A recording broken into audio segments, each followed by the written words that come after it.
Hello, everyone, and welcome to episode number 210 of the Canadian Football Countdown, a proud member of the Canadian Football Podcast Network. Welcome, everyone, to a special bonus episode here on the podcast. We've got a very special guest here in the building making his annual return to, we're officially calling it annual. You're coming every year now. Making his annual return to the podcast, the great Brandon Sanders is here. Covers college fantasy football for Campus to Canton. Welcome to the show, Brandon. Thanks, guys. Thanks for having me. It's good to see the whole crew this time around. I'm excited. We get to talk about some players in the NCAA and see how they stack up here in the CFL. I'm pretty stoked to see the two worlds come together again. Yes, that's what we're here to do. And we do have the entire crew here in the building this evening. I'm Ryan Coop. Also with us here this evening, Trey Colbeck. Trey, how are you doing tonight? Fantastic, gentlemen. Always happy to talk football. Had a full weekend of horse racing, so I'm tired of that. Let's talk about some gridiron. Sounds good. Adam Stewart is here as well. Adam, how are you tonight? Well, anytime I'm not picking rocks and don't have to stare at that, I'm very happy. So, yeah, it's going to be fun. I actually get to talk a little bit about what I really like, and that's the future of everything. And, yeah, we got some, I want to see some future American stuff, and that's where we're here tonight, and that's going to be really cool. So, we talked about Canadians earlier this year, and now it's time to talk to the Americans. So, let's go for it. Absolutely. And making his grand return to the podcast, he's been away, he's been busy, he's been working hard. Michael Garrell is back for a new season of CFL football and here to talk some CFL and college football here tonight too. Mike, how are you tonight? Welcome back. I am great. I am ready to combine, well, two of my three favorite brands of football to watch into one conversation. For those that don't know, I am a bigger college football fan than I am NFL fan, so this will be good tonight. Yes, it's going to be a fun night here. Brandon already mentioned it a little bit, but we're going to go through some of the college fantasy football stars looking to make a similar impact in the CFL. He's prepped us a little bit of info on some different guys around the league. I'll also talk a little bit about the differences between CFL fantasy, college fantasy, all that fun stuff. And the thing on everybody's minds, the great Kurtis Rourke watch coming later in the show here as well. As always, we want to acknowledge that the Canadian Football Countdown is brought to you from Treaty 1 territory, traditional territory of the Anishinaabe, Cree, Ojibwe, Dakota, and Dene peoples, and the homeland of the Métis Nation, as well as from Treaty 4 territory, traditional territory of the Cree, Saulteaux, Dakota, Lakota, Nakota, and Métis Nation. We're live on a variety of different platforms. We'll be taking your comments and your questions in our live chat throughout the night, all made possible by our presenting sponsor, Game Time TV, which you can learn more about by visiting GameTimeTV.ca or on Facebook at facebook.com/GameTimeTVMB. As we kick off a new season on the podcast, also, if you're looking for more additional content on top of our weekly episodes, or you're just looking to chat CFL football with us or others, make sure you check out our new Discord community as well. We're talking fantasy football here tonight. I've got a lot of fun things. If you're interested in fantasy football coming from members of our Discord community, and you want to join a head-to-head fantasy league, I will run a head-to-head fantasy league for you if you get into the community there. Link is in the episode description if you want to join our Discord there. And I think that's it for the introduction piece, at least the usual show notes. We had you on the podcast last season, Brandon, episode 162, I think, last I checked. We talked a lot about the differences between the two games. Then we also got, I think, a decent bit of your backstory. But for all of our new listeners in the last year, I guess maybe just quickly start with what got you into college fantasy football and what are you doing with it right now, kind of? Sure. So quick summary. I started in 2016, originally NFL. When it comes to fantasy football, that was, of course, the initial gateway drug that we all like to enjoy first before we venture into other ventures and stuff like that. But I did some writing for the Fantasy Footballers, and then followed by Dynasty Nerds. So big into regular redraft. That was always the easy one to play. Then Dynasty football became a thing where you hold on to your players for a long time. Well, your rookies that are coming in, they're all college. So it was like, there's got to be a way to kind of research these guys other than just looking at stats and stuff like that. And then being a homer, our Tar Heels are very hit or miss, really good offense, this defense is optional. So needs to say, have to sweat out a lot of games, have to outscore most of their opponents. So we don't really touch a national championship anytime soon, unfortunately. But so to do that, I started digging around, and sure enough, someone told me that college fantasy football was a thing. And apparently, it's been going on for a while. We're talking like spreadsheet age and stuff like that, like bare minimum before there was a website you could actually play on and stuff like that. So by the time I got in, Lamar Jackson was his senior season there at Louisville before he became a Baltimore Raven, and the rest is history. So being able to see that big stellar year of Lamar Jackson and stuff like that, being able to play college fantasy football for the first time really was the 1-2 punch that got me hooked to the point to where I spend most of my time now, even looking at kids in high school and stuff like that as they're coming in and helping people that are actually playing dynasty version of CFF. So it goes deep, guys, and the rabbit hole's there. And then sure enough, I found my way into the Canadian, where I see a lot of former players, and I was just like, well, this is really cool. They're getting an extra opportunity, and other leagues now that we can talk about here shortly that are happening in the springtime. So just a lot of fantasy football, and now we can play year round. And that's really what I wanted to do, is be able to play fantasy football year round. And I'm able to do that with all these different leagues. So that's kind of all that in a nutshell, basically. This is your first full season playing CFL Fantasy this past year, correct? Have you learned anything new about the CFL Fantasy game in particular? Any new observations since we last spoke? And I guess as part of that, kind of what's one thing from CFL and college fantasy that you wish the other had? Yeah, so my biggest takeaway is that I like the way that it's structured as far as like finding players, but they use a value, pretty much like a dollar value. So it's like DFS, and I played a lot of DraftKings and FanDuel and stuff like that as well. So when your team's not playing, you can play other teams and stuff like that. So the good thing is I had that kind of common knowledge, so that kind of really helped, and I do like that because it helps you squeeze in different players each week. And I'd say probably the one thing that I wish that CFF had was the option of the return game, because there's a lot of these players, and some of them we'll talk about tonight, that have a better fantasy point per game average in the CFL than they would in college fantasy football or in the NFL if they're playing that way. So the return game is big for the CFL, and that's what I wish that college fantasy had pretty much to go along with it. And then, finding that you can really stack when it comes to the same players. So you can take like a quarterback from the same team and then their wide receiver or their running back and kind of stacking them together as like a little mini stack. That's a good way to go about playing and be different with your lineups in the Canadian Football League that I found that not everyone was doing. So that I thought that was pretty interesting, and that helped me kind of get an edge sometimes in some weeks when I was, jumped in. I was a couple of weeks late starting off, but I was able to hop in and kind of catch up on some points to catch up to you guys when you guys had the official league that was on the website. So I was able to catch up a little bit, couldn't get into the top 5, but I was able to crack the top 10. And, it was like a good 3 or 4 weeks behind. So I thought that was pretty cool.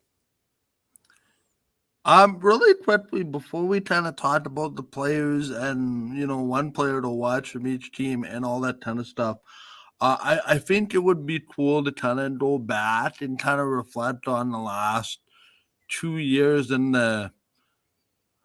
what I'm trying to figure out the best way to describe this, but the seismic earthquake that has seemed to have hit college football, not necessarily from, well, I guess all roads lead to money, but first off, the SEC leaving its longtime TV partner in CBS, and the Big Ten now getting 3 networks involved, by extension, the college football playoff, and by extension as well, in addition, the earthquake that has suddenly become multi-million-dollar, multi-school, multifaceted relocation, rebranding of conferences, removing a couple of California teams moving around, having laundry tracks.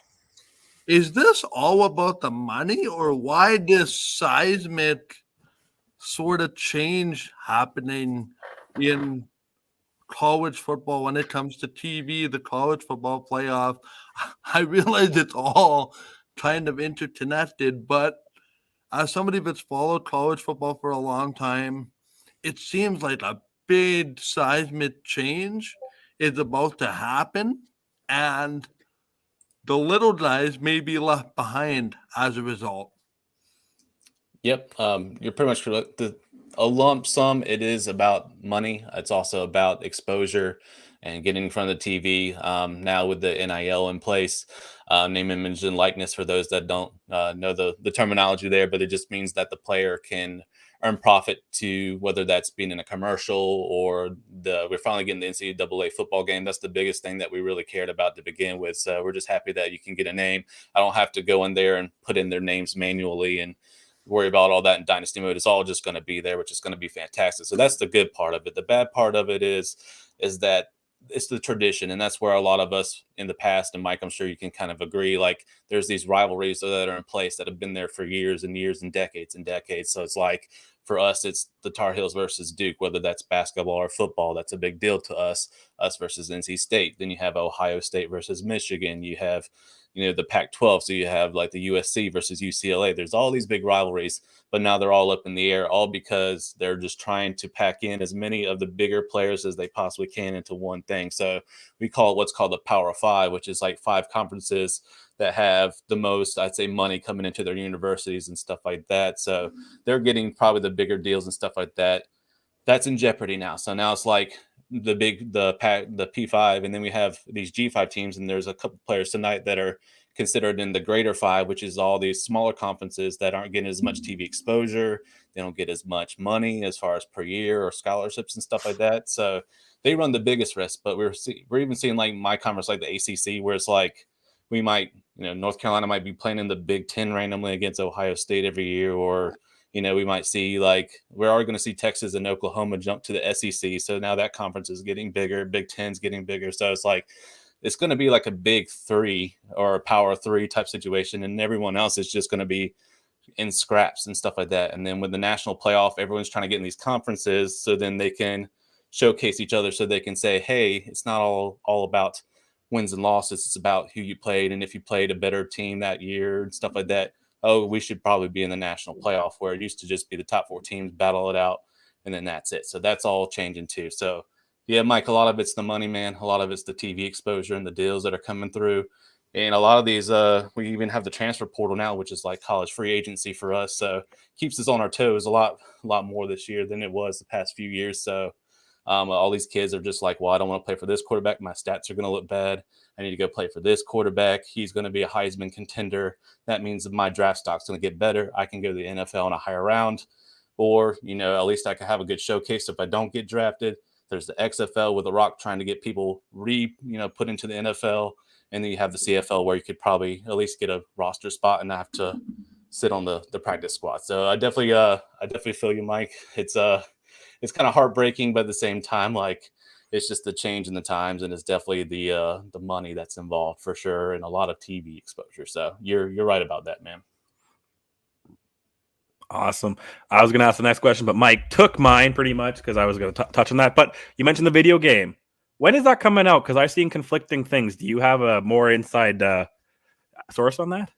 I think they pushed it to next year. They're thinking August, so the month before, because we kick off late August is where NCAA kicks off for us, and then we have the NFL in early September. So it's like they're going to try to beat out Madden, so then they get all that money, and then they move into Madden season basically. So we should be getting it earlier in August. So we're hoping like a good 2 or 3 weeks before that one. So that's the game. And needs to say we've been waiting a long time since since NCAA 14, which people still will play on the Xbox 360 in like a hack version or whatever. So if you're a video game enthusiast, there's still dynasty leagues going on, whether it's online or not.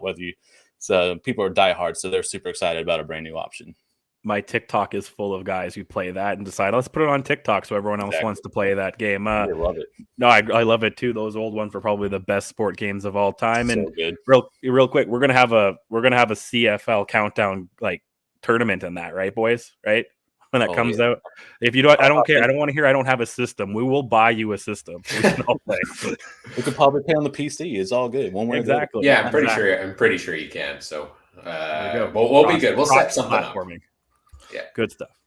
Yeah, and then mine was actually another question here, and I know you briefly just quickly were starting to touch on it there with the USFL and the XFL all coming in now. Are more NCAA players, and I mean, there's 133 schools. Everybody's not getting drafted by the NFL, obviously. But those ones that are kind of on the fringe of being drafted by the NFL, weren't drafted by the NFL, do you see more NCAA players now thinking that the XFL, USFL is their best route back to the NFL? Or does the CFL still have a chance? And if they don't, if the CFL is maybe on the bottom of those three totem poles, how does the CFL actually entice more NCAA players to come up to the Canadian and give the Canadian game a try? Yeah, I personally think the XFL is doing the right, especially with the Player 54 initiative. The way that Dwayne Johnson, The Rock, he was a guy that was on Miami. He was highly tight at squad. I mean, that was like Ray Lewis and the rest of them, just a really, really beast defense. But he just didn't make it to the NFL. But he had wished he had a league like this that became a feeder or a minor league. I mean, they're not going to come out and say it, but the XFL is essentially setting themselves up, especially with their own rookie draft coming up and all this other stuff. Like, they're really trying to push the narrative. Like, if you come play here, it's a step down level in competition per se in the NFL, but it gives you the eyes that you need to see. So then the scouts from the NFL are always welcome there. So it's like an open door policy. It's like, come look at our guys, and then after the season, they're fair game, and you can come and sign them. So I feel like it's really enticing, especially in the XFL, because the gameplay was really good. And I do like some of their rules. A lot of people, are fighting, especially like Pat McAfee. He comes from a kicker one, so he wants the kickoff. Whereas XFL is pretty cool because you have them all standing in one spot waiting for the kickoff, which means kickoff return yards is good. That could be enticing, especially in CFL where the return yards matter. Especially in CFL Fantasy. That's the biggest thing for me that I really enjoy. So I feel like the XFL really is. Whereas the USFL, they're trying, but they still have this, COVID mentality where it's still the hub.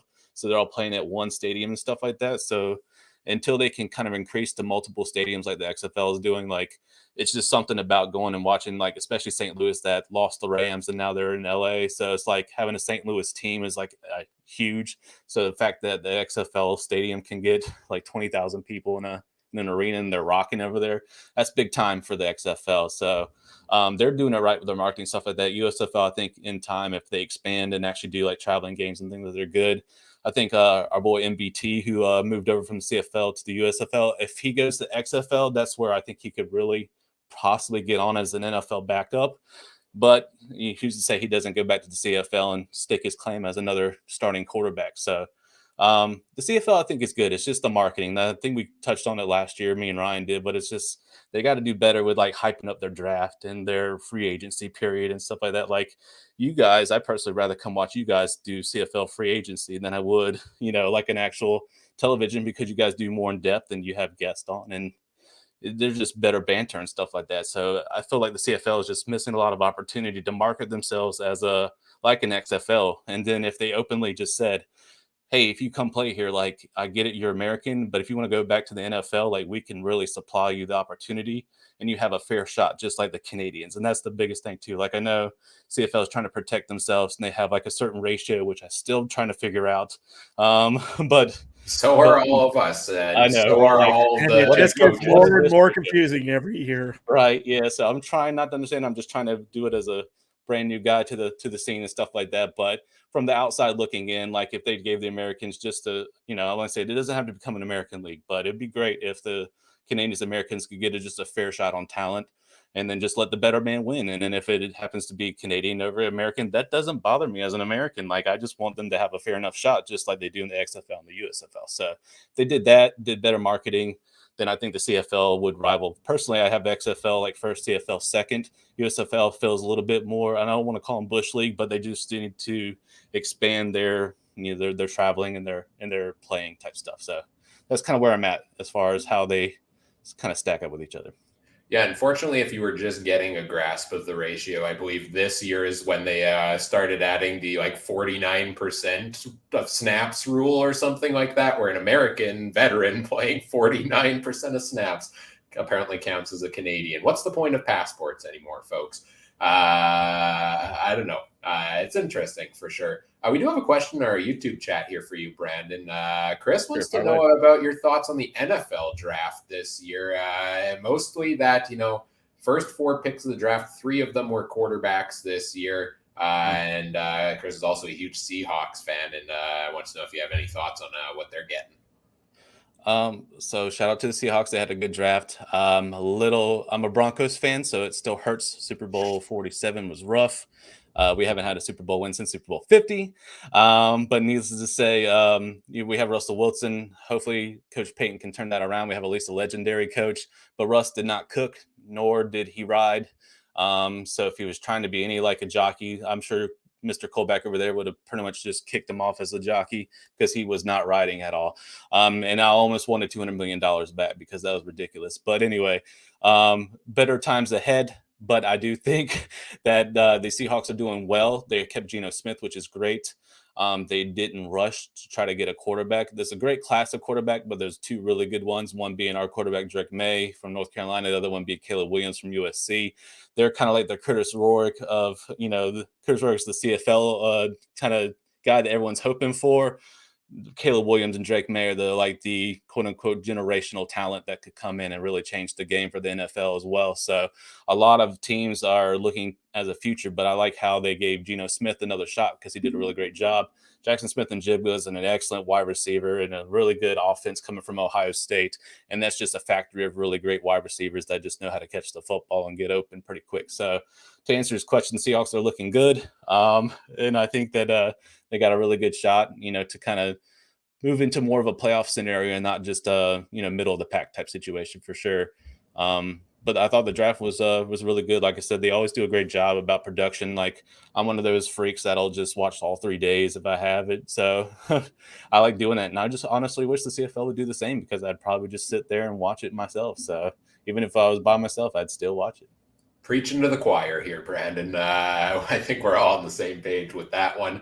Let's get into the main event here on this episode. You've prepared a nice little slideshow and some thoughts here for us on CFL fantasy players to know for this season. College fantasy football stars that have now moved over to the CFL. Some of these guys will be people fans will probably have heard of. Some will be guys that maybe have been involved in training camp. We haven't heard enough about it. The CFL game yet, but perhaps we will hear more about them. To add to the credibility here, I mean, Brandon did tell us all about Dalton Schoen pretty early last season that he was going to be a big star, and I think you hit the nail on the head with that one there, Brandon. Yeah, that was a good one. Shout out to Akeem Butler. I know Chris Jones didn't do anything with him with the Edmonton Elks, but they certainly know how to use him in the XFL. So that was really good to see him break out. So even if I didn't do good that way, then oh well, at least I got him right on the other one. I was just wondering, did Akeem Butler be able to play multiple positions? Maybe that was the issue why Chris Jones let him Most go. likely. The Chris Jones, I've been told, is a wild man in his decisions and doesn't make any sense. So I've heard the Edmonton Elks are just wild out there in the West. So I'm just like, all right, as long as Winnipeg's beating them and it's just us and the Rough Riders in the end, that's all I really care about. So I don't think you had your team yet last season. Are you officially a Bomber fan now? I am. If you notice the sweet flag in the background, I am. Yeah. I have. During free agency, I gave my free agency up and I became a Winnipeg Blue Bombers fan. It was Dalton Schoen that sold me. The return of Kenny Lawler is fascinating to me. There was a guy they picked up in training camp, but then he let him go. So now this slide doesn't make any sense, but it was going to be such a good pick. And we'll still talk about him because he might wind up on another team or a practice squad, but whatever.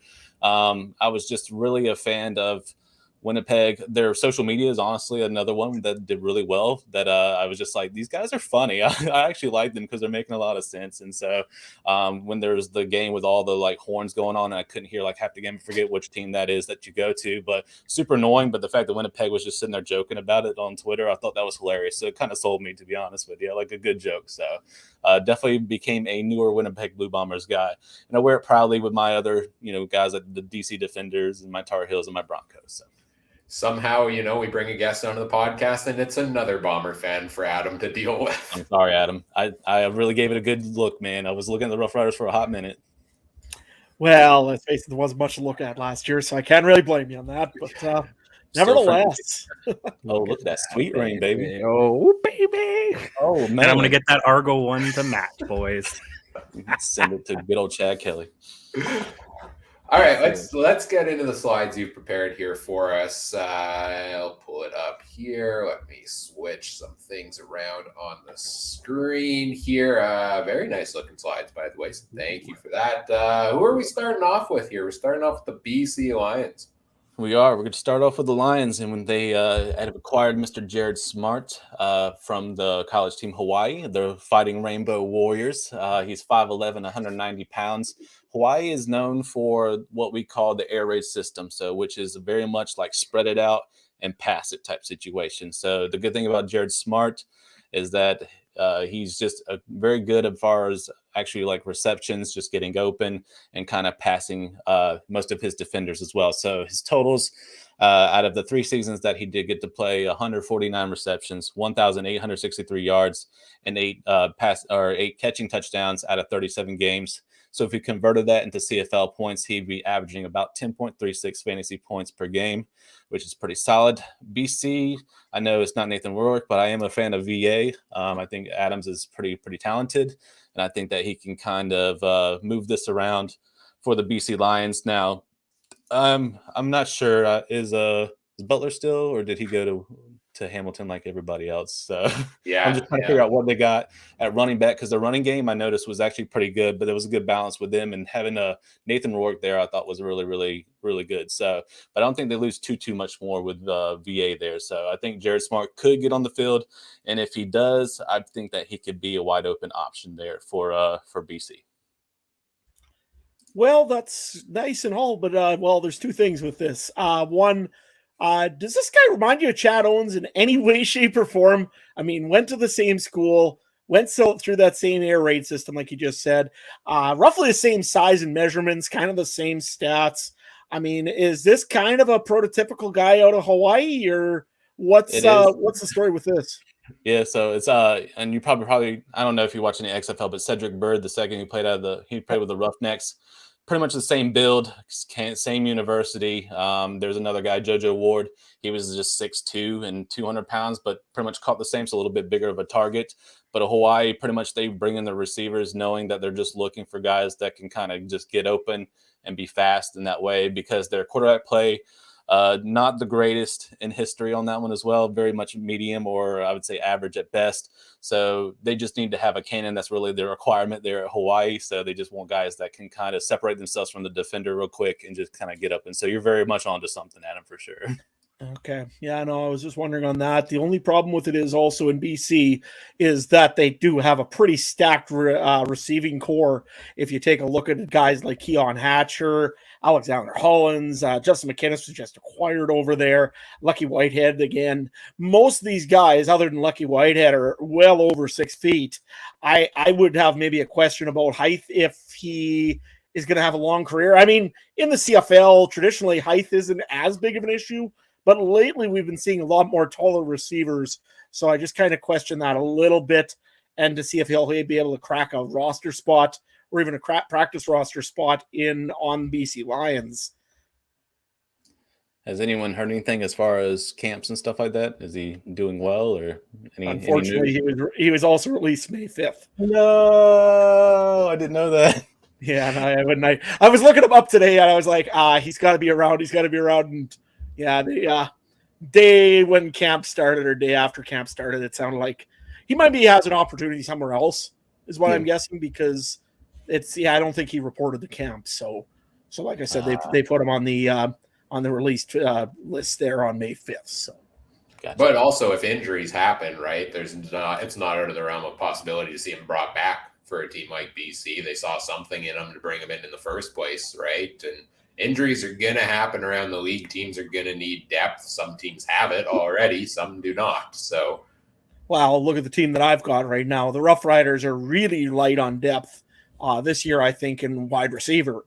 And I mean, a guy even that's 5'11", 190 can really fit in a good offensive scheme.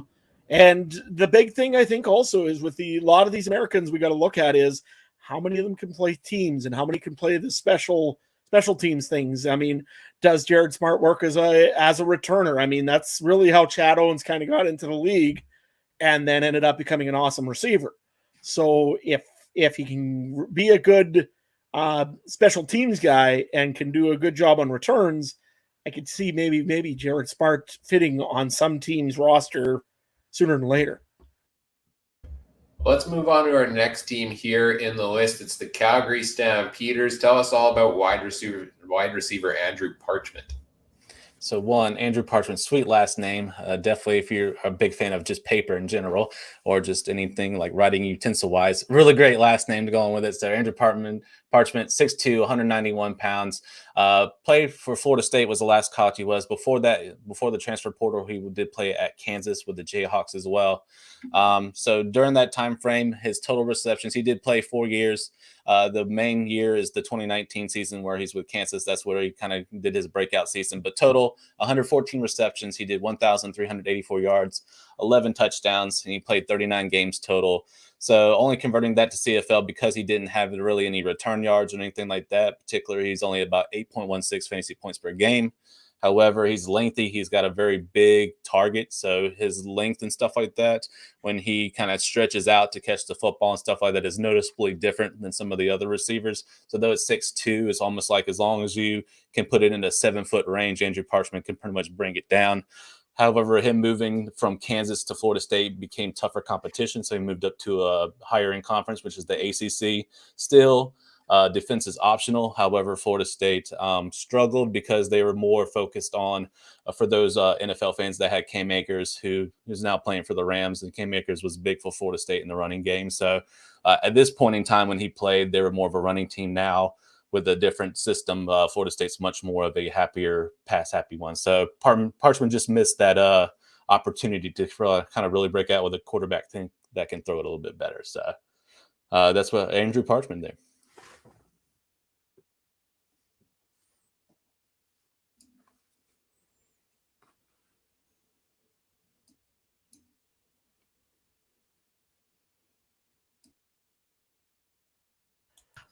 Okay, there we go. Sorry, guys. Oh man.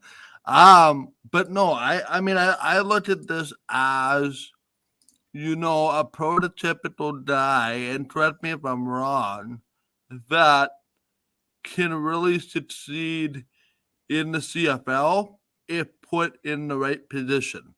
He has your typical. Everybody looks at Calgary at wide receiver and going, where does this guy fit kind of into the mold, given the depth that they have? I see this as he's somebody that they don't have a lot of. With the younger quarterback in Jake Mayer taking over, you know, a target of his size and his ability to pull down balls would seem to be a benefit to him and also his quarterback. Do you see him as a possible different option from what maybe Calgary currently presents? Now, I realize you may not be familiar with the roster, but could his skill set fit on a team like Calgary that has a lot of depth? Yeah, I mean, especially with the length and his target zone and stuff like that, it's hard to find guys that have sticky hands that where if you can kind of put it out in just a general zone that they can kind of pull it down.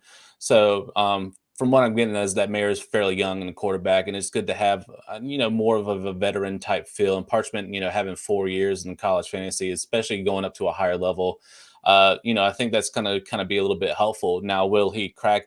I'm not sure.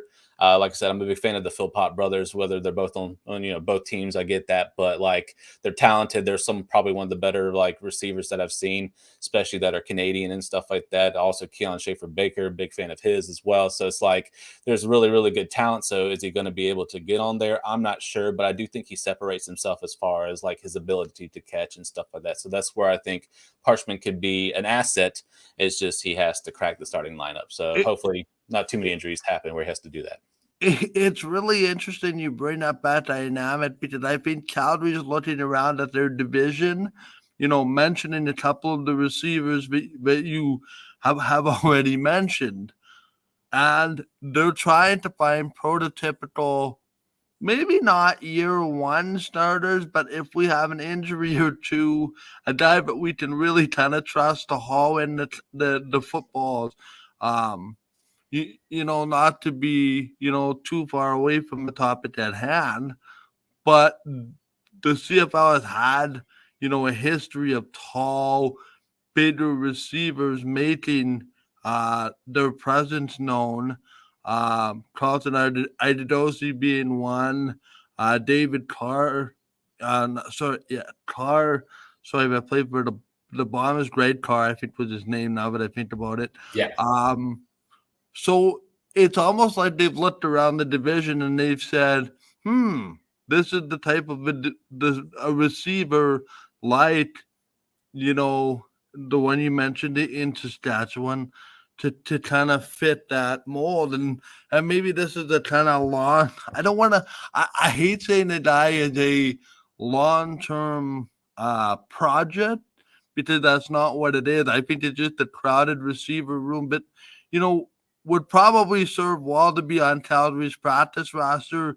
An injury or two, he crafts himself onto that active roster and really helps, solidify himself as a viable option in a division that is loaded, not only his team, but around the division with receivers that look just like him. And I think, honestly, too, playing at, Florida State, that's some pretty darn stiff competition there, in that ACC conference. This just, to me, I don't know how you see it, but this strikes me as a very good kind of under the radar. Don't want to get my hopes up, but 6'2" receivers at under 200. Yeah, he'll probably be given some time somewhere in and around that 200. That strikes me as the guy, at least as a quarterback, that I would want on my team, not as a starter, like I said, but as an option down the line, because, we do know that there is injuries that do happen and to have a viable option to kind of fill in, like Calgary has all the time. It seems like they have that next guy up, and nobody seems to really know. This is a guy that I've seen play on TV a couple of times.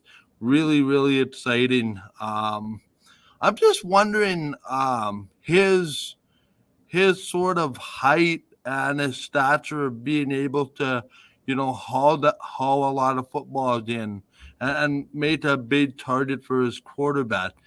Does that affect his speed in any way? I don't think it has. Because if he has to kind of stop up, make the target and then run.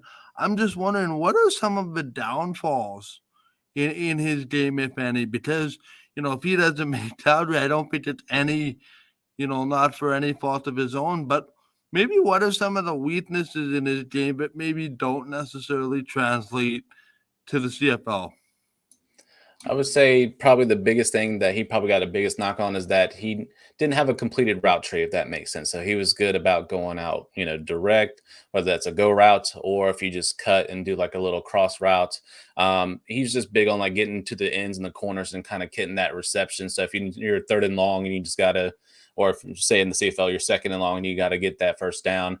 Like he's a good guy to get a hold of because he'll stretch out, get it, and kind of get it out of bounds type situation. So some of his knocks was there. He didn't really do a lot of smaller. He didn't have like a lower 4.0 type situation in the combine either. So he kind of ran slower than what people thought he was going to.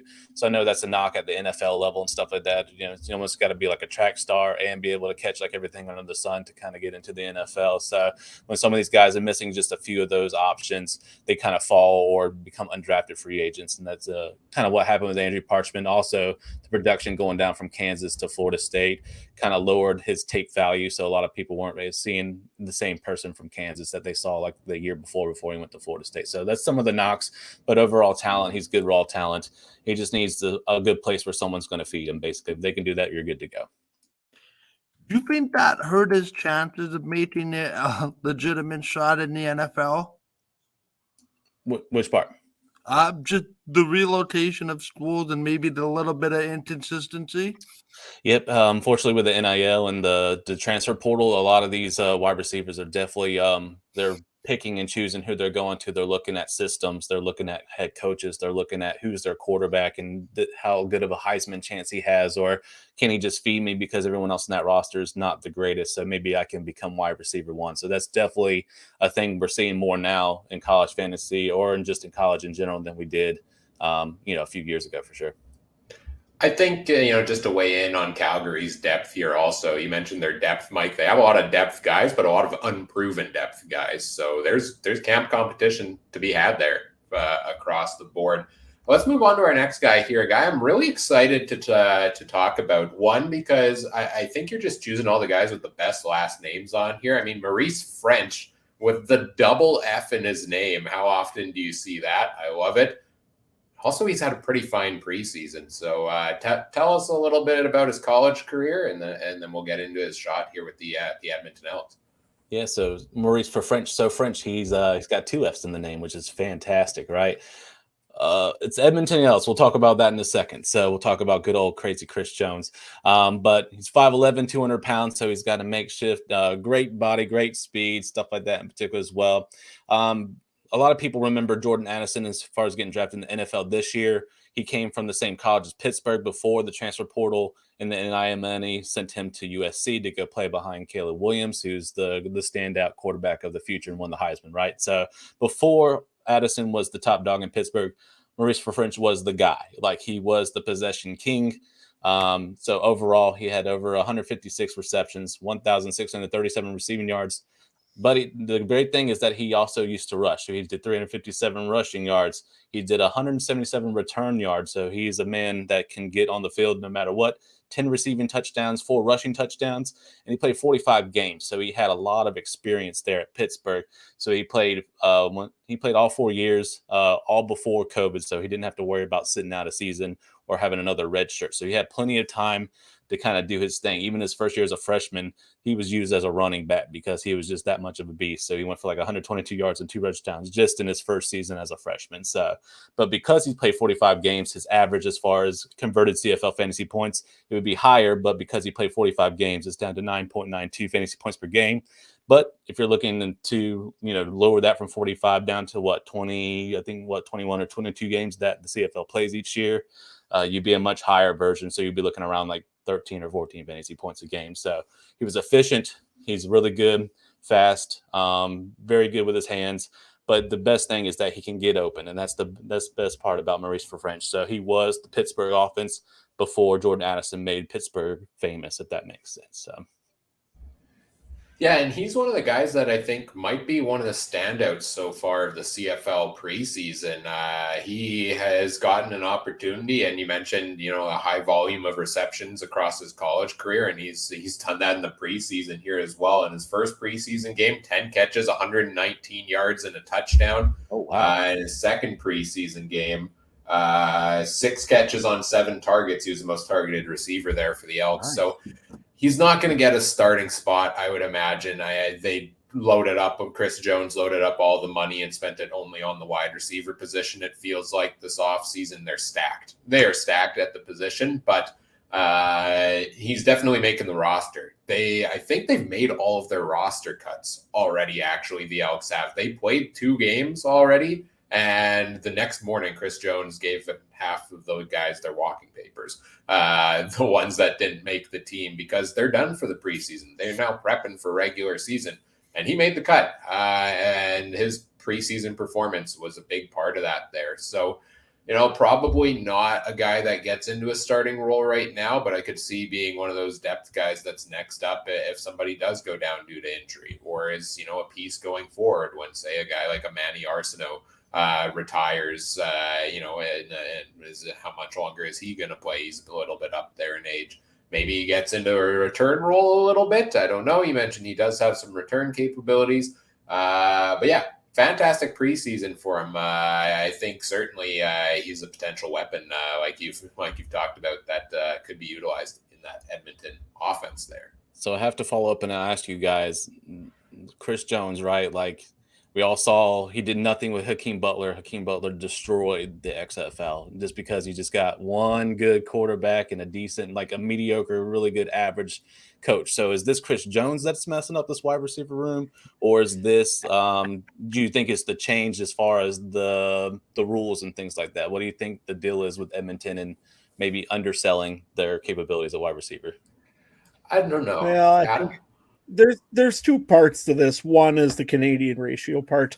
I think when you're a young wide receiver coming into the Canadian Football League, you have to make an impression immediately, or you are out. Essentially, it's just the way it is in the CFL because there is only select American spots available for wide receivers, and especially with Canadian CIS guys starting to become a little bit more capable, it seems like, and a little bit better.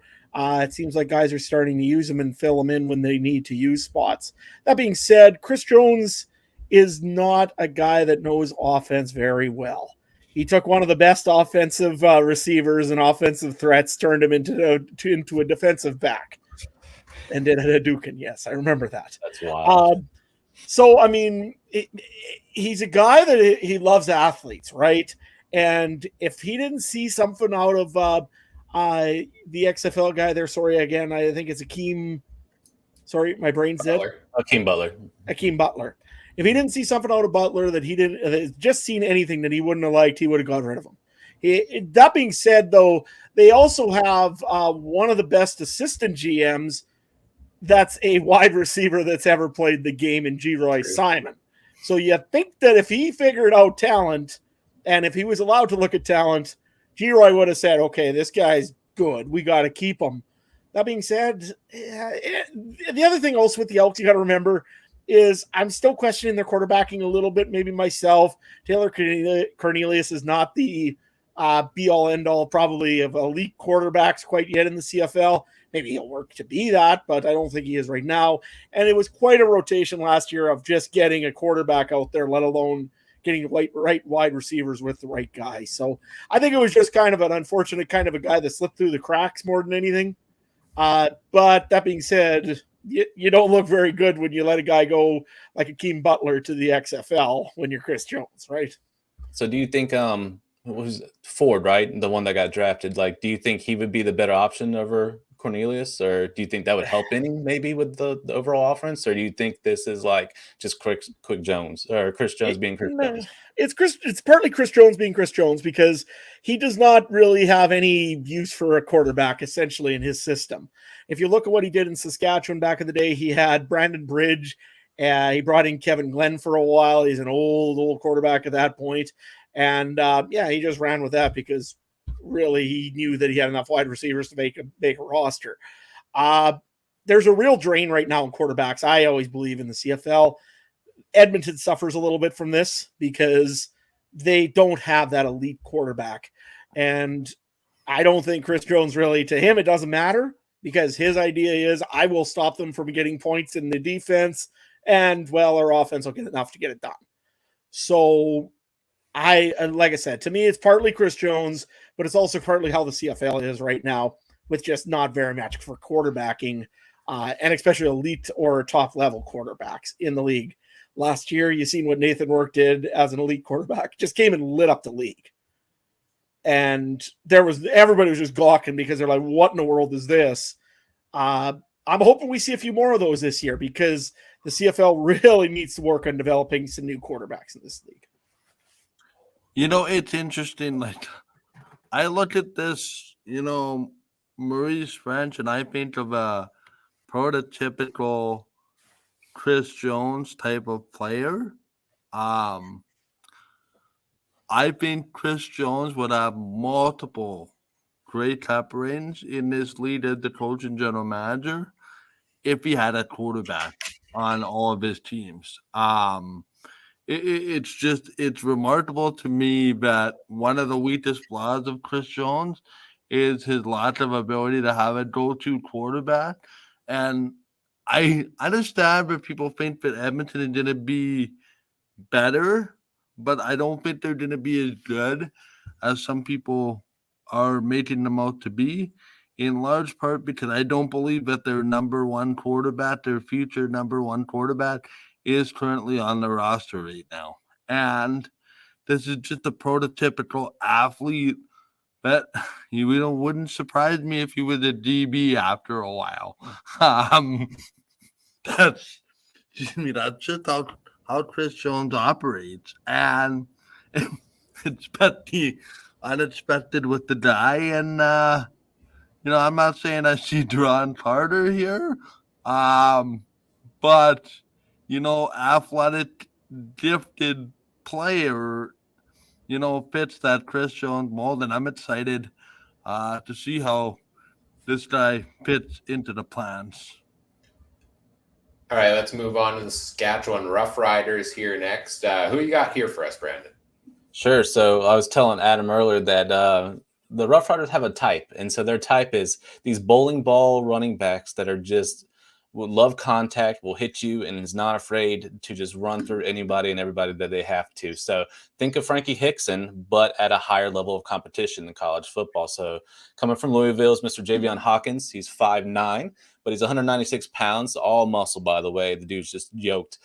Played for the Louisville Cardinals out of the ACC conference, so I know them well. Playing against my Tar Heels, I got to see them quite a few times.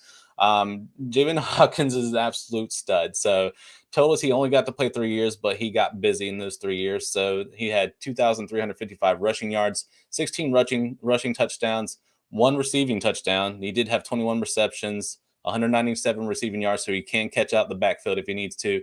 Did have some return yards, so he only had 57 return yards, but only did it in 24 games. So because he was so good about putting up so many gaudy numbers in that one, in 3 years and 24 games, he averages about 15.82 fantasy points per game if we tallied all that up in Canadian football as far as the CFL and how they play fantasy football with their scoring system. So needless to say is that Saskatchewan is stacked at running back, and I'll let Adam speak to it because they got Morrow, Hickson, and now Hawkins. I just hope they can find a way, even if he just does returns like Hickson did in the first year, I would be stoked to see Hawkins on the field. That 1-2 combo, and if Morrow has nothing left in his tank, I know he's been around for a good while. I still think he's got some left in him, but if he didn't, I think Hickson and Hawkins are the future of Saskatchewan. I think they would just run through people, and I love it, man. Yeah, no, I 100% agree with you on this. I went and I just took a quick glance at what he did in the preseason game versus the BC Lions. He had some good return yards. He had some great run yards, and he was even catching balls out of the backfield. That being said, the two guys that are right now considered the starters in Saskatchewan, Hickson and Morrow, didn't play for the first preseason game, so that's a little harder to compare. But Javion Hawkins, they must really, really, really like in Saskatchewan. He became available. He got released in the NFL in October, and within 2 weeks, the Riders had him signed, locked up, and kept for the whole offseason. Very smart. They really, really like this guy for some reason. I know he was on their negotiation rights list for a very long time in Saskatchewan, because I look at that from when we get those little like snippets that you get from once in a while from the CFL. They give you the little tease and then don't tell you the whole negotiation list. Yeah, that one. Anyways, he's been on there for almost a year, so they've really wanted him badly. This being said, I mean, the issue I've got with him coming in is, you're right, the running back spot is rightful in Saskatchewan right now, but the return spot, unfortunately, is rightful also. You've got Mario Alford in there, who's a longtime veteran in the CFL that can crack one open at any time. It'll be interesting to see what they do there. I mean, he is getting a little more veteran in the league. That being said, he's still a darn good returner, as we've seen last year. I think he had 3 touchdown returns for him, kickoffs, or 4, I think, one from each, one from a field goal miss, one from a kickoff miss, and one on I can't remember whether the punt return, I guess he had as well. And 2 of them were against Winnipeg. I just thought I'd mention that to you. 4. Nevertheless, so it'll be very interesting to see what they do there, because they're obviously very high on Hawkins. Maybe they do a trade. Maybe, we don't see him very often in the CFL trade, but maybe this is the time where you move Jamal Morrow and get what you can for assets out of it and keep the young guy, because, I mean, running backs are kind of, in the CFL are starting to get a little tougher to find, is what I find. some of the really good ones are getting aged up. I mean, you look at Montreal, they've got some aged running backs. BC right now, I think they really seem to like Williams, but we'll see if they actually stay with that. Didn't have as great of a game as I thought he would have in Saskatchewan, especially running against the defensive line that wasn't all there. So it'll be very interesting to see what they do with Hawkins here, because I can't see them releasing Hawkins, but I can't see where he fits in as well in Saskatchewan, unfortunately. So I want to see what happens here, because guy seems really talented. Right on. Yeah. No. You mentioned a lot of depth there at the running back position for the Riders. Are you actually proposing a trade to happen in the CFL? Preposterous. I know. Just utterly stunning. I mean, I can't see it. I can't see it happening either. I think somebody's getting released. But if you want to see a shock release in the Saskatchewan, this might be the area where you see a shock release.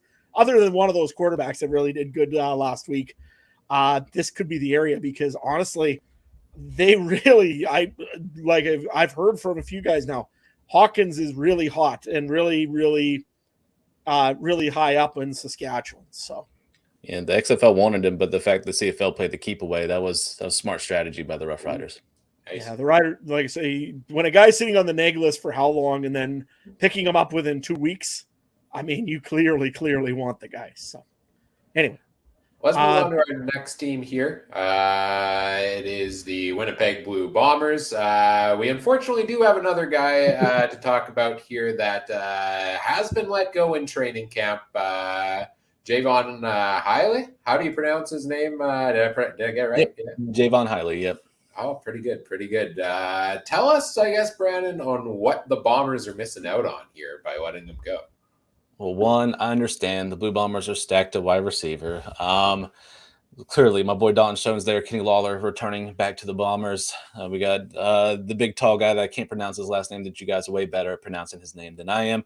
But needless to say, they just got a ton of talent at wide receiver. However, Javon Hiley, in our world of CFF, he was like one of the top 3 round wide receiver pick. Like, he was that impressive, basically. So he played all 4 years, over 191 receptions. So he was a reception monster. In his last few seasons, he went over 65 receptions in each season. So he absolutely crushed it. 2,825 receiving yards, 22 receiving touchdowns. He also, gave 11 rushing touchdowns. He did over 194 return yards, and that's within 49 games. So because it was 49 games, he ended at 13.86 fantasy points per game as far as CFL scoring. However, if he played a lot less games, which that wasn't going to be possible, because he literally started freshman year, and it was absolute monster. He's a beast, gets open. Even though he's 6'1" and 200, that's like the ideal for an NFL player. So needless to say, like, if you can be a little bit taller, great, but they love like guys that are like 5'11", 6 foot, 6'1", and they're over 200 pounds. That's like the equivalent NFL wide receiver. And he just had the catch point, but because he played at the lower competition at Coastal Carolina, he got overlooked a lot. And so the NFL, of course, looks for, like me and Mike talked about, the P5 guys, the guys that are in higher conferences that you see on TV a lot more. So they get a lot more looks and a lot more film on tape. But Javon Hiley was like a CFF all-star to us. Like, he won us literally. There's weeks where he would drop like 40 fantasy points in one game type situation. He was ridiculously good. So needless to say, like, he holds near and dear to my heart, because I had him in one of the leagues that literally won me a fantasy championship, but he's also in others. So he's highly touted in our community. So I was going to praise the Blue Bombers for once again finding another diamond in the rough of another possible Dalton Schoen candidate type situation, to where if a receiver went down, we could have another rookie of the year type situation. So, but he's been released, and I get it. It's tough. And like Adam was saying, you have to produce usually right away. So if I guess he didn't make the biggest impression right away, or they just looked at the receivers and was like, yeah, we're good. We got Lawler back and a few others, so we should be fine. However, if you're guys like, what is it? I looked at I think the Alouettes are a team that should be looking at some receivers. Edmonton, if they could figure out the wide receivers, would be an option. Calgary is unproven wide receivers. He would be a good fit, and him and Philpott would be an excellent 1-2 combination. It's just, he's a stud. I hope he lands on a team. If he's not in the CFL, you're probably going to see him in the XFL next season. So I'm hoping the CFL team's smart, plays him in the fall, and then he gets his chance in the springtime. It's just unfortunate. I get it. There's just so many spaces that you can have, but he's an absolute stud, and I was super stoked to see him. When I looked, I was like, oh my gosh, Javon Holly's on the Winnipeg Blue Bombers. This is a dream come true. So I made sure I put him in the notes and do it, but stinks that he let him go. But like I said, I hope he lands and he can show you guys in the CFL what he's capable of. I also think too, if there's one injury, they wouldn't hesitate to call him back either. We've seen that before. Guys, maybe don't make the team out of training camp, or don't, stick with the practice roster. But one injury, they're back on the practice roster. So that could be a type of scenario too. And I just think that I 100% agree with what you just said. It's really, I think the preseason game on the weekend really expedited that fact about the embarrassment of riches at wide receiver. And yeah, it's too bad the rich get richer, right? At some point, and there might be some other teams best served to have a look at this guy, because he was one of the guys that I was really excited to see, and I was actually disappointed he never did make it to the preseason games anyway. All right, let's move on to our next team here, and let's talk about a guy that is near and dear to Trey's heart. Named him as his number one quarterback in the CFL. I heard. It's Chad Kelly. Boy, I'm interested in this segment. Tell us all about him, Brandon. Boys, let's talk about Chad Swag Kelly. Is currently the starting quarterback for the Toronto Argonauts, the defending Grey Cup champions. Hurts my heart a little bit, but it is what it is.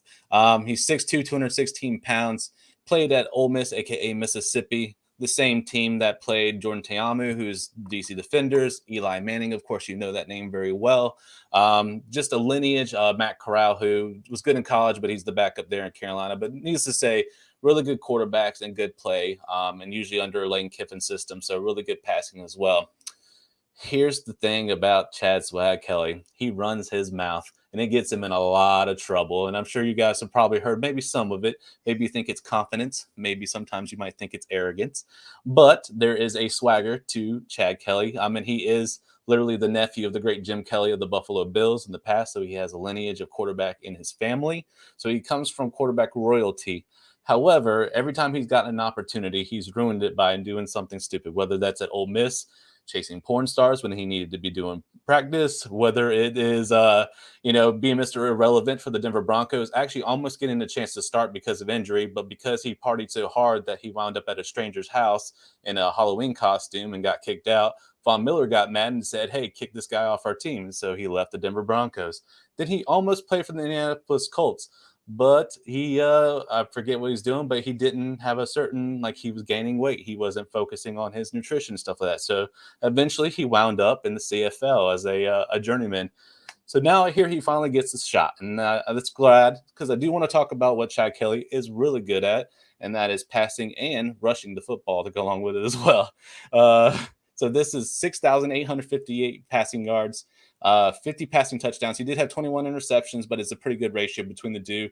The best part is Chad Kelly knows how to run. So this is 949 rushing yards, 14 rushing touchdowns, and that's in 27 games. So because he only played 27 games and he had a whole year where he sat out suspension in 2014, he averages 22.63 fantasy points per game in the CFL level. Now, I didn't get a chance to, get to play Chad as far as one of my options in CFL Fantasy this past year, but it looks like, Toronto's on a good start. So as long as Chad Kelly can just stay focused and not run his mouth out of the CFL and keep his starting spot and not complain about pay or worrying about getting back to the NFL, because he's been red flagged or black flagged, whatever you want to call it. So regardless if he thinks he's going back to the NFL, he's not. The best he could possibly do is CFL or XFL. So honestly, if he's got a starting gig here, this is good for him. This would improve his stock and prove that he's a changed man. So as long as he can do that, Chad Swag Kelly is a quarterback of the future that you should have, and I would draft. So Trey, I'm with you, bro. I'd draft him. I just hope he doesn't talk his way out of the league, man. And that's completely fine if he does, because nothing wrong with swag, boys. So yeah, you're on the same part, or you're on the same path as me, that you believe Chad Kelly could be this year's most outstanding player.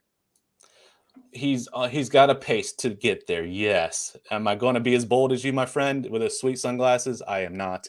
But I feel like he has a good path. Like I said, as long as he doesn't mess it up, because he is his own worst enemy. I just love the guy. I don't care. It's Big D energy, and I'm all for that, boys. I have nothing. You know what? Chad Kelly can speak for himself. I don't have much more to add, so we can just next On to guy. the next. Sounds good. Let's On to move Cleveland, on boys. Let's move on to the Ottawa Red Blacks. You're sticking at the quarterback position. Let's learn a little bit more about Dustin Crum.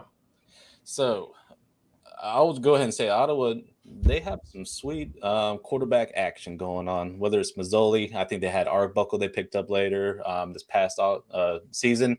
And now Dustin Crum, a CFF legend, basically because of the conference being the MAC conference. MAC conference is defense optional, very much a lower G5 level, and they literally will try to run up the score. And this is the same conference that the great Kurtis Rourke and Nathan Rourke played in as well. So they play the likes of Ohio Bobcats and those type of conferences and stuff like that. So needless to say that Dustin Crum got a lot of opportunity. And one was because he got to play an additional year because of COVID season. So he was a 5-year starter. We call those super seniors, basically. So because of that, he got a lot of opportunities. So he went for over 7,398 passing yards, 55 passing touchdowns to only 12 interceptions. So even a better ratio than Chad Kelly. He had the best part is that running is a thing in the MAC conference because no one can stop anybody. So literally he had 2,071 rushing yards, 24 rushing touchdowns. He also had 1 reception. He caught a pass, and he played 50 games total. So even in 50 games with all that, he still is over about 17.12 fantasy points per game. So if you said that, hey, maybe he didn't play another season because of COVID, so he played a regular 4 games, he would be well over 25 fantasy points per game. So needless to say, Dustin Crum is good on his legs. He's got a rocket of a cannon, so he just needs to be put in the right spot. The Red Blacks have like 1 or 2 good wide receivers that I've really liked from last season. Their spot starts. I know, I believe our guy Caleb last year, Mr. Evans, has gone to a different team. So this opens up an opportunity for a guy that's even better of an arm and even better opportunity as far as his legs. So if they can get Dustin Crum near the goal line, and I know CFL does this where they'll bring in the secondary or even the third quarterback to come near the goal line and score. This could be option for Dustin Crum. So it would be a good, interesting. This is a very far one because he's like, I'm assuming he's about quarterback 4 or 3 probably on the depth chart, and I guess we'll talk about it in a second. But if he can crack into the lineup or even just get in for like a few plays on the goal line, he'd be sneaky good for fantasy one, especially if you're running low on like a budget and stuff like that, and you need like a cheap like $2,000 play or something like that, or even $1,000 play. Throw in Crum and just throw him in there, and just kind of punt the quarterback position and then play up on your wide receivers and running backs. That's another good strategy to have, basically. So maybe do that a couple games. That'd be pretty interesting. So, but Dustin Crum is an absolute monster, and come to the Red Blacks. That's a good opportunity for him. See, I like everything you said about it, but like you made the point, where is he going to be on the depth chart? Like he's not going to beat Mazzoli or Arbuckle unless he really outperforms. And right now their third string, I would say, is Tyree Adams, who actually has had some snaps in the CFL. Maybe he could beat him out. He's only had like, I don't know, 7 passes completed or something. So he could beat him out. But my biggest takeaway too is he's the only quarterback that doesn't have his picture up on their roster site. So, that's not a good thing. Right here. Look at that. I know, I can see him right there, but on the CFL site, they don't think he's sticking around. I don't really have much more to add, but just, you said a lot of good things about him. You're right. He could be that third and short guy and could come in and play like that. It's just, man, with Mazzoli, he's been quick too. He's a guy like maybe you don't want to risk his injury, but he could also just go and do 3rd and inches. You also have Arbuckle, that's the backup's job often. So I don't know. I like what you said, but I just don't see him fitting in. But hey, you know what? We just talked about Edmonton, who could use a quarterback. We talked about other teams that could use a quarterback, right? So maybe he could fit in. Does Saskatchewan need a quarterback, Adam, yet? No, we're making all the backups so you guys can have one too. Okay. Thank you. We'll take it. Let's talk about who you got here for the Montreal Alouettes, Brandon. Yep, so we got a guy closer to home. So I am a North Carolina Tar Heels fan, but they're a little bit further away. But East Carolina, or ECU we call them, is only like an hour away from my house. So I see a lot of their home games, and they get a lot of the marketing and stuff like that around the area. So Tyler Snead, smaller gadget type player. Think If you're looking at NFL, probably like a Cooper Kupp type situation, but a poor man's Cooper Kupp, but really good gadgety, really good route tree, a really good hands to go along with it. And he's shifty and he's not afraid to go across the middle. So if you do have to do a slant route or anything like that, he's your guy. He's 5'7", 174. That's a little bit. And I think he's gotten a little bit bigger since then, like 180 something, but still smaller guy. So as long as he's okay with taking a hit and some of those big boys that some of the CFL player defenses have, then I think he would be okay. Montreal Alouettes are in desperate need of a wide receiver from what I could see on the depth chart there and things like that. So I think he would have at least an opportunity to kind of get there. Hopefully he hasn't been released already. If not, then he's got a good shot. But total 201 receptions, over 2,348 receiving yards, 18 receiving touchdowns.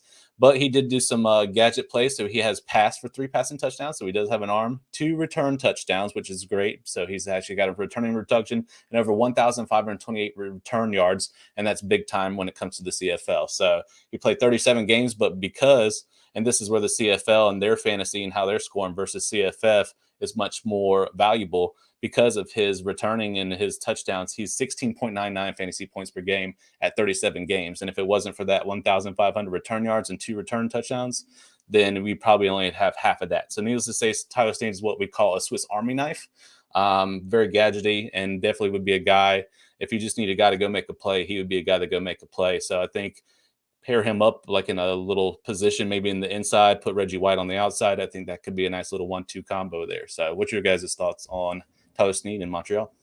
Yeah, I think it's a good fit. I think they are a team that needs somebody at wide receiver. You know, they lost 2 of their top guys, Eugene Lewis and Jake Winicky, both leaving the offseason. They brought in Greg Ellingson, who's a pretty fine piece there himself. But there are going to be, you know, a couple of starting spots where they're looking at maybe somebody who hasn't been cemented in the lineup before. And so that's an opportunity for him to work his way into the lineup there, or even, you know, the number 1, number 2 backup if he can't get into a starting slot.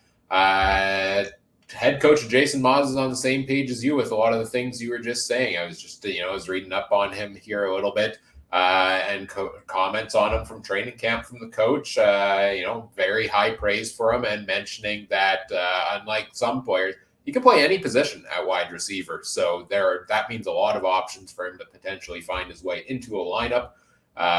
There for Tyler Snead in the Alouettes camp here. And apparently he's been working at wide receiver. He's been working at returner a little bit. I think there's a couple guys ahead of him on the depth chart in the return game, but seems like a guy that's going to stick around at least. And whether it's on the main roster as a backup or the practice roster, could be a name we see at some point this season. Yep, absolutely. So that's all we've got for slides here for players to talk about. Now, there's one team we haven't talked about here yet, and I did check with you beforehand. This was not by mistake. This was by design. We haven't talked at all about the Hamilton Tiger Cats. Why is that, Brett? Because when I went to look at the Hamilton Tiger Cats, I noticed a lot of familiar names from the CFL the year before on there as well.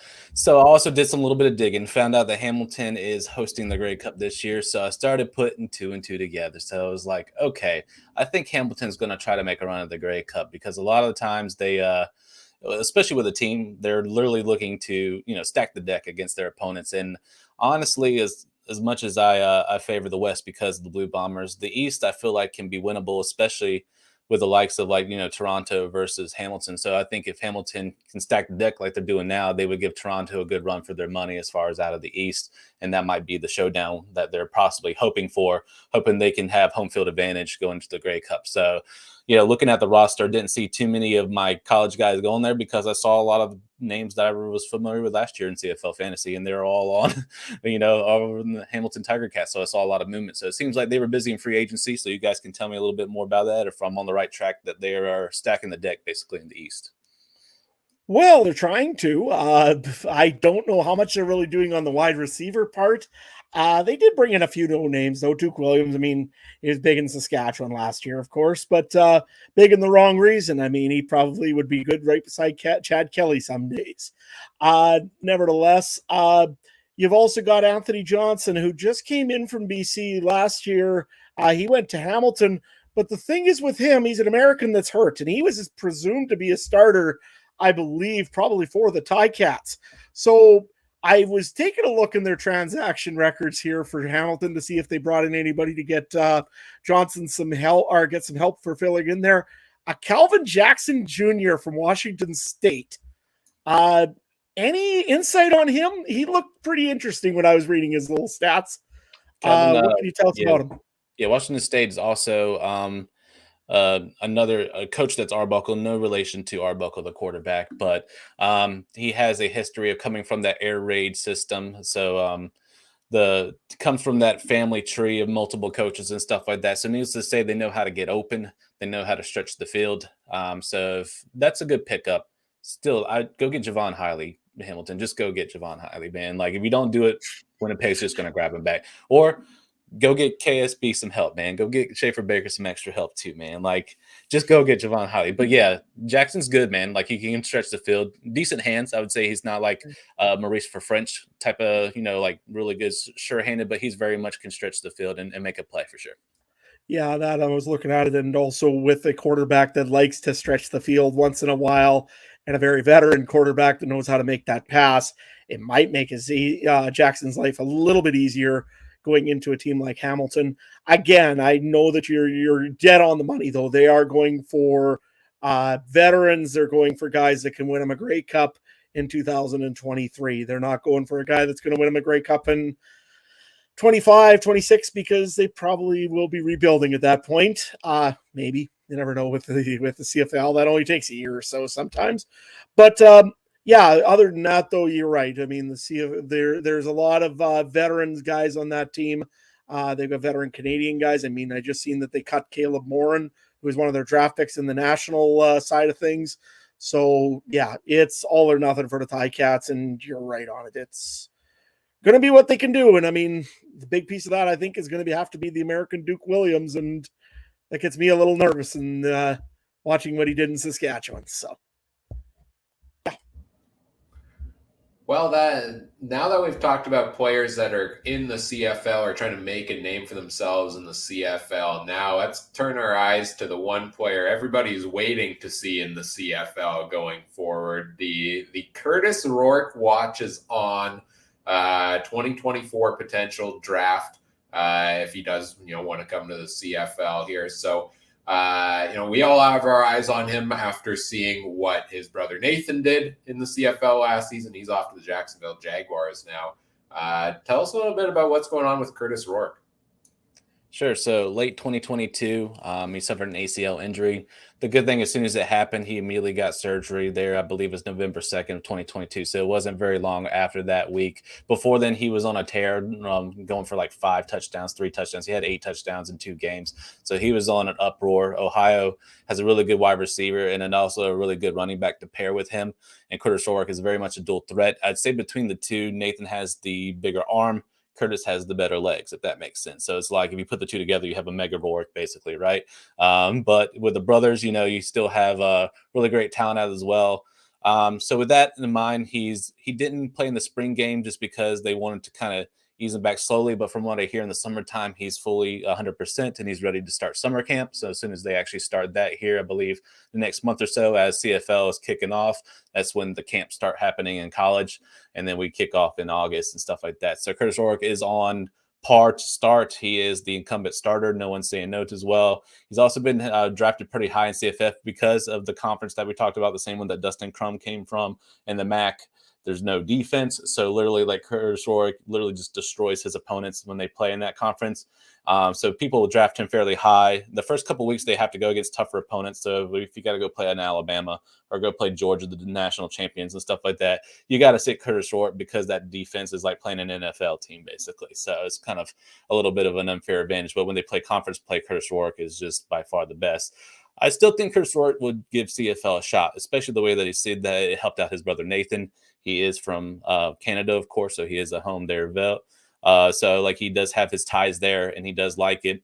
The difference now is basically we have the XFL and the USFL in the way, and the XFL, I wouldn't be surprised if they didn't try at least to give Kurtis Rourke a call and try to get him there as well. But who's not to say that Kurtis Rourke, the thing is, like, he's probably not going to get drafted because he's playing in Ohio. So the same thing that happened to Nathan. Nathan's a great quarterback, but because, like we talked about with Mike, as far as like these other teams that get more TV time, they get the better money and the programs and stuff like that, they're likely to get drafted in the NFL because there's more tape and more in front of scouts. So unfortunately, the rich get richer and the poor, have to scrap and claw for everything that they got. So the good thing is that Kurtis Rourke will have an opportunity to choose whether he wants to probably join a squad like a third string, work his way up in the NFL, or he could say, nah, I'm going to start in the XFL, or no, I'm going to be loyal, to where I come from and start in the CFL, and then let the Hunger Games begin, basically, because I'm sure every team would want to have a piece of Kurtis Rourke and the Rourke lineage for sure. So, but he's on par. He's doing well. He's going to start as long as he stays completely healthy in the entire season. I'm expecting some pretty big numbers. He is a redshirt junior, meaning that he had 1 year where he sat down that he didn't have to play in his freshman year. So technically he could play 2 more years in college. But if he does really well, he might have the numbers that he wants to kind of move on to the pros. So it kind of just depends on if he wants to stay an extra year at Ohio or move on to a pro level, basically. Now, knowing all of this, quickly, I guess, let's go around the table here. Where does everybody feel like is the most ideal landing spot for Kurtis Rourke if he is to come to the CFL? Trey, let's go to you first. Oh, you threw the CFL in there because I was going to say like Tennessee or some AFC South rival because that would be great. But CFL, I think Saskatchewan needs a quarterback. Hey, Adam, you can have him, buddy. I'll let him go to Saskatchewan. You do realize that we just beat the BC Lions with like 3 backup quarterbacks. I mean, congrats! You won your first preseason game since 2014. I'm so proud of you. Plan the parade, just like those 2013. Hey, 2013, we did win the Grey Cup when we won our preseason game. Just saying, the resemblance is uncanny. Anyways, no, I'm just really high on Jake Dolegala right now, in all honesty, in Saskatchewan on that part. The guy's 6'6". He's a monster out there. He can throw a ball like there's nobody out there. And, I'm really high on Dolegala. I don't know if Saskatchewan really kind of maybe – well, again, 1 game, I know. But you know what? We'll see how it goes there. If anywhere, I would think Toronto, to be honest, with it all and everything goes. Kurtis Rourke could really, really light that team up. I have a funny feeling this is Chad Kelly's last year in Toronto, one way or another, just because of the confidence. Like I say, I think Toronto would be a really good destination for him. Another one might be Ottawa, in all honesty. I don't know how much I have in Nick Arbuckle or even that case. Oh, man, do I have brain farts? Jeremiah Mazzoli, thank you very much. I don't have much faith in Mazzoli staying upright very much this year, and I think that they're going to do kind of the old Cody Fajardo style to him eventually by getting thrown out. So Ottawa, Toronto, those would probably be my first choices for Kurtis Rourke. So I'm with you on Ottawa personally. That was kind of my go-to. Mazzoli's 35, Arbuckle's 30. Arbuckle's bounced around and hasn't gotten that definitive starting success that we've seen yet. So I think they're a team that could use a young quarterback for the future. I mean, maybe Dustin Crumb's that guy. We just talked about him, right? But I think Kurtis Rourke would be a good fit there. I think it would also, be a nice thing for a fan base that has sat there and packed the stadium despite not winning very many home games in the last couple of years. So they've been through the ringer. They've stuck around. They've supported the team. Sure, give them Kurtis Rourke for all the pain and suffering. Mike, what about you? Where do you think would be an ideal spot for him? I'm looking at 2 places, one east, one west, Edmonton and Montreal. I think the guy like Kurtis Rourke fits is the problem, but Edmonton seems to have a quarterback. No disrespect to Taylor Cornelius and Trey Ford, both of which I think we'll see action this year. Neither of which, to me, strikes it as a number 1, and it's a very much show me season for the former Rough Rider quarterback in Cody Fajardo. We're going to find out, but I believe, I hope Cody bounces back, but there just seems to be a lot of questions about that football team as a whole, outside of the outside of the quarterback position and even the quarterback position. I'm not really a big fan of how his tenure ended in Saskatchewan, but it's still very much a show me year for Cody Fajardo. I think getting a guy like Kurtis Rourke would certainly excite the fan base in Montreal that has some exciting pieces to work with, and hopefully more in the future. And I think it starts with a very good, viable option at quarterback. Right on. Well, I think that pretty much does it here for tonight, guys, unless anybody's got anything else to throw in before we start wrapping things up here. First of all, Brandon, thanks for taking the time to join us tonight.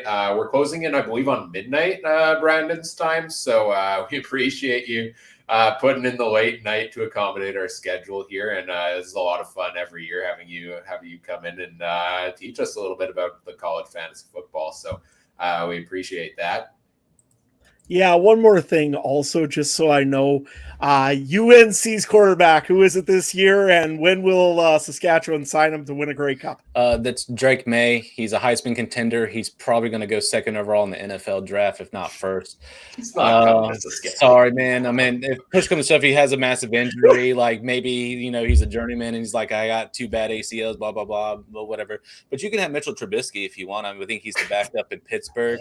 But he was our past one. Sam Howell's the starting quarterback in Washington. So we got a good track record of good quarterbacks, in the NFL. But maybe in a couple years, there's a kid coming up, Connor Harrell. I don't think that he'll be drafted that high. He could wind up maybe in the CFL, and he's a good run-pass option. So he's a good dual threat.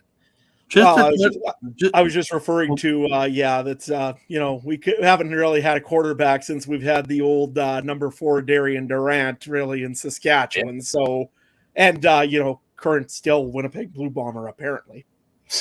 No, I think the contract's over now. I think the $70,000 we paid him to retire is over with. He must have really wanted him to retire.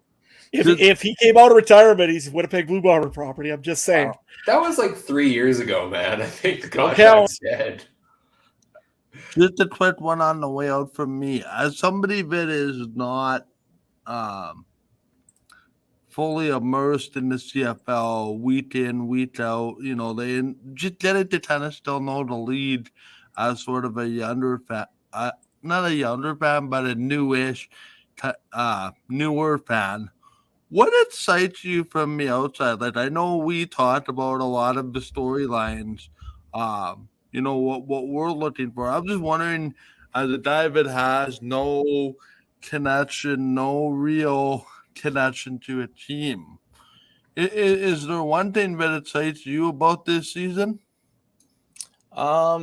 Just being able to be more immersed, learning more about the history of the CFL, if that makes sense. Like I came from a perspective of just fantasy, understanding the points, so then I could do good in DraftKings or on the website, just trying to beat others in competition and just kind of become an overall, better fantasy player. The one thing I really like is the year round. Like I love how CFL starts in the summer. So I have something now. I have XFL in the spring. Now I have the NFL in the fall, so, and I also have college. So like plenty of football to go around, which is fantastic. Right. But, I just really feel like, like everything is, I'm just wanting to be more immersed, if that makes sense. Like I want to start deep diving into Blue Bomber history and, the Grey Cups of old and things like that, and kind of really get into the lineage and stuff like that. Because if I'm going to sink my teeth and be a team like my Broncos or Tar Heels, I could tell you random facts that would bore you for hours on end. So it's just random, like that's the thing. Like I want to be immersed in that culture in Winnipeg. And, I'm a wrestling fan. So I mean, Winnipeg's near and dear to my heart as far as like Chris Jericho, Kenny Omega, all those guys that are coming from there. And, I'm not diehard hockey fans like you guys, but I am a New Jersey Devils fan. Sorry if that offends some people, but it's hard, especially living in North Carolina where the Hurricanes are here. So it's a rival territory. But I do see the Winnipeg Jets, and I do like how they move from a different franchise to there. And at least they're doing better and making a playoff appearance. So, like, I see Winnipeg as like a new shining star in Canada. And, some of my favorite wrestlers come from there. So it's a good, like, immersion that I'm kind of getting used to, basically. So. You got any plans to make a trip out here to catch a game one day? Possibly, yeah. I mean, if I can do it to where Winnipeg's playing and maybe like a wrestling pay-per-view or something, I would probably just ask one of you guys to come crash on a couch or something like that, or and just see if we can get Adam out there, maybe we can get his hat back or something. I don't know. That'd be pretty dope. Perfect. All right. Well, yeah, thanks again for joining us, Brandon. Before we start wrapping things up and go through our usual wrap up here, if people want to follow all of your content and everything you're doing, catch more of what you're up to these days, where can people find you? Sure. The best way to find me is over on Twitter. I'm at CFF University. Pretty much we have I have an ongoing weekly podcast in the off season called the Future Freshman Podcast, where we highlight the guys that are coming from high school into their freshman season of college. So if you're in a dynasty league or a redraft league in college and you want to figure out who's going to be the next best thing and possibly a future Heisman contender and stuff like that, that's the place to go visit. So if you're interested in any of that, come check it out. You can we have the handle at Future Freshman, so just check us out there. Any written content that I have or anything else that'll be extra will be over at campusdecan.com. We have tools, guides, things like that. We're coming out with our own CFF guide. So if you want to get in CFF for the first time this year, it's literally the ultimate guide, probably the most in-depth that you'll see around as well, over 100-some pages. So if you really just want to deep dive into just players or in teams in general, if you have a team that sparked your interest, it would be a good time to get a hold of. It's only $20. So go check that out over at campusdecan.com. But thank you guys so much for having me. It's always a blast hanging out with you guys. Awesome. Yes, looking forward. Like I said, look forward to this every year. Doing this together with you. What's coming up next on the podcast? It's CFC Fantasy Draft 2023. Just before we recorded this, we went through our draft lottery. That video will be posted up on our YouTube page within the next day or so at some point. But Trey is on the clock with the first overall pick in our fantasy draft Wednesday night. 12-round draft plus one keeper each. See who comes out on top this season. Spoiler alert, it will probably be me again. Yeah, Brandon's nodding, he gets it. Tune in Wednesday night, 10:30 p.m. Eastern time. We'll be streaming live for the draft again, so look forward to that. And then we're getting into our regular season content. We're doing one show a week this year. Wednesday nights, 10:30 Eastern, once again. We'll be mostly focusing on a preview of the week to come. So fantasy, betting, storylines, all that fun stuff there. If you want to follow us on social media, you can do so if this works properly. That's not what I wanted. Where did it go? It's almost there. Found it. Playing with screen controls. I got it. There we go. You can find us on social media on Twitter at CF Countdown Pod, Facebook.com/CF Countdown Pod there as well. Check out all the other great shows from around the Canadian Football Podcast Network. If for whatever reason you want to follow me on Twitter, I'm at Cooper Trooper 42 there. Mike, what do you all got going on these days? Where can people find you? Yeah, not a whole heck of a lot. No, I'm kidding. We had a significant tournament the last couple of weeks, so that's kind of where I've been away from the podcast, tackling that project. Really, it's just fall planning. Started today, actually, and I expect that to continue right through till we drop the putt for real. But people can find me on Twitter at Mike Darrell. Can find the rest of what I do at GameTimeTV.ca. And on Facebook, facebook.com/GameTimeTV MB. Thanks for the support so far. It means a lot, and I look forward to cranking out a lot more content starting soon. Awesome, Mike. Well, happy to have you back here tonight as well. Trey, what do you got going on these days? Where can people find you? You can find me on Twitter at Trey Harness Link, knowing horse racing stuff. If you want to get more into that, check me out there. I have my own horse racing podcast, Harness News Live. Wednesdays at 2 Eastern and Saturdays 11 a.m. Eastern, where we talk about things. This last weekend I was live in Calgary. Had some technical difficulties. Their Wi-Fi wasn't the greatest, and my laptop died mid-show. But, crap happens. But the next time I'll be live will be Toronto in a few weeks, where I get to take in that Toronto-Hamilton game. So, yeah, pretty excited. Adam, buddy, what do you got going on? Did you get your seeding done? Yeah, I actually finished that up a couple days ago, actually. So that was all good. You can find me at Adam Stewart 1. I haven't really posted much on the Twitter lately. I've been posting mostly on Instagram. So you can find me there at Farmer in Saskatchewan or Farmer in Sask. Yeah, you might get a good looking video of some cows leaving into the pasture today. But nevertheless, yeah, excited CFL season's here. Not sure if I'll make it to the game this weekend. I mean, that one's a little distant for Saskatchewan fans. And yeah, I just don't feel like being tarred and feathered. So nevertheless, probably I'll wait till the home opener when we get to tar and feather Trey. So nevertheless, yeah, follow me at Adam Stewart 1 if you want to on Twitter. Oh, I'll be in Toronto that weekend, man. I can't go. Oh, darn it. Well, don't worry. There'll be another game to tar and feather you're at. Yeah. I might have to start retiring from Labor Day. You know, I'm going to get myself into trouble one day. The jail cell is named after me at this point. I still remember the one time I went on the Banjo Bowl bus and, you know, me and this one guy were just trash talking each other all the way to the IGF field. Go and get to the game. He's sitting 2 rows behind me. So I'm sitting there trash talking him for the whole game at that time.